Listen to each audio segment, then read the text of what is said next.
This is the story called The Farmers. A young family are living and working on a wheat farm.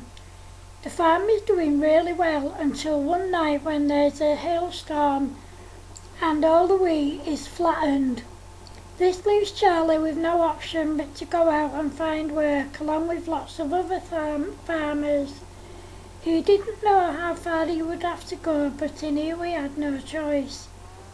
He had to walk because their only means of travel was a team of horses and a wagon or the train. Charles couldn't afford the train fare and he couldn't take their team of horses and their wagon because he would leave his family with no means of travel. After he'd walked a few miles, Charlie met up with another farmer called Jack. They became friends instantly and they walked together to find work. After they'd walked another couple of miles, it started getting dark and cold, so they stopped for some food and rest. As they sat down to eat, another man asked if he could share their fire and food. The man's name was Joseph, and he was also a wheat farmer. The next morning, after they'd all eaten and freshened up, they set off walking to find work again. They walked all day and they only stopped to eat, and then they went on their way to try and find work again. Jack said, "Have you boys ever done any double jacking?" "What's double jacking?" asked Charlie. "Well, one man has to hold a very large nail, and the other man bangs it in with a sledgehammer. You need a strong back and strong nerves," said Jack. "I think I can manage that," said Charlie. "Me too," said Joseph. "Are you both sure about this?" "Yes," said Charlie and Joseph. "Right then, follow me and I'll lead you to the boss," said Jack. On arrival at the site where they hoped to find work, the man in charge explained how things were done, and he made them watch the other men drill holes into the rocks with giant nails and sledgehammers. He then made them do it before he decided whether they had a job or not. After a few practice runs, Charlie said to Josh, the man in charge, "Look, we work better when we're getting paid." All right, you've both got the job. You can both start afresh in the morning," said Josh. Jack picked up a stick of dynamite and started biting the ends. "You know, we have a special tool for that, but he won't use it," said Josh. "Oh, stop being a wimp and a big girl's blouse," said Jack, laughing. It turned out that Jack was a prankster, and a few days after they started work, it was April Fool's Day, and he played tricks on people all day long. This made it very difficult for anyone to get any work done because they were too busy laughing at him. The next day they had a competition.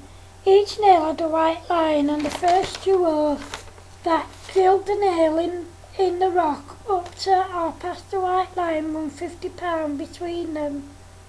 Thankfully, Charlie and Joseph won, and they had the sore hands to show for it. Luckily for them, the next day was Saturday and they didn't work over the weekend. They all took the time to write home to their families. A few days later, Jack had put some dynamite in a rock and he didn't realise that the man he was working with had lit it. He stood on the rock and it blew up, killing him instantly. When it was time to go home, Josh gave Charlie and Joseph their wages and their winnings from the competition. He also gave them Jack's belongings and his wages to give to his wife and family. Both men also gave Jack's wife and family their winnings from the competition. When they arrived at Joseph's farm, he was greeted by his wife and his newborn son. He held the baby up and shouted to Charlie, "It's a boy, and we're calling him Jack." When Charlie arrived home, he too was greeted with a new baby. The baby was a girl and they called her Jackie in memory of Jack. He also had 3 other daughters, Grace, Carrie and Corinne. Charlie managed to get the farm back up and running, and he decided to also grow corn. This was a huge success. It didn't make them extremely rich, but it gave them enough to get by. However, a few months later, their farm was hit by a tornado and they lost everything again. Charlie decided it was best to take his family back to where they'd moved from, because they'd had nothing but bad luck since they moved there. His wife Clara and his daughters were devastated by this. Corinne said to him, "You always taught us, Pa, that no matter how hard things got, you should never give up. You should pick yourself up and go on, even if it means starting again from scratch. Yet you're giving up. You're taking us away from here and you're just giving up." "I'm not giving up. It's just not possible to make a living here anymore, Corinne," said Charlie. "So you are giving up then, Pa? If you take us away from here, I will never speak to you again and I will never forgive you ever," sobbed Corinne. Charlie thought about what Corinne had said and he realised that she was right. He went inside and told his family that they could stay and make a go of things.